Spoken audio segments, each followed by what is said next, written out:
ఒక్కొక్క పరిణామం మారిపోతా ఉంటుంది అనడానికి సజీవమైనటువంటి సాక్ష్యం. నాగరాజు అరెస్ట్‌లో ఇప్పుడు 2 కోణాలు క్రియేట్ అయినాయి. ఒకటేంటయ్యా అంటే వాళ్ళ అమ్మేమో ఆహ్, నా కొడుక్కి చంపేసినటువంటి నాగరాజు అనేది తెలుసు. ఆ విషయం నేను చెప్తూనే ఉన్నాను. అలాగే అతన్ని అరెస్ట్ చేయడం కరెక్ట్. ఇంకా చాలా మందున్నారు అని చెప్తుంది. కొట్టినోళ్ళందరిని కేసులు పట్టాలా, తీసుకొచ్చినోళ్ళు, కొట్టినోళ్ళు అందరిని అరెస్ట్ చేయాలి అంటోంది.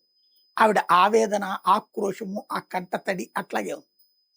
ఇది ఒక కోణం. రెండవ కోణం ఆమెని అడ్డుపెట్టుకుని ప్రచారంలోకొచ్చినటువంటి మేనమామ, మామ ఇట్లాంటి వాళ్ళొచ్చేటప్పటికి అసలు కూటమి ప్రభుత్వం అద్భుతం చేసేసింది. ఘనంగా చేసేసింది.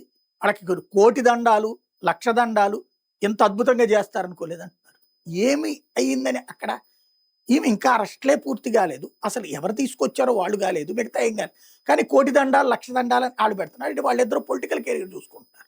రెండోది పవన్ ఫ్యాన్స్ నుంచి నెగెటివ్ కాకుండా చూసుకుంటున్నారు. ఈమె నెగెటివ్ న్యాయం కావాలని చూస్తుంది. ఇది అక్కడ 2 కోణాలు కనబడుతున్నాయి.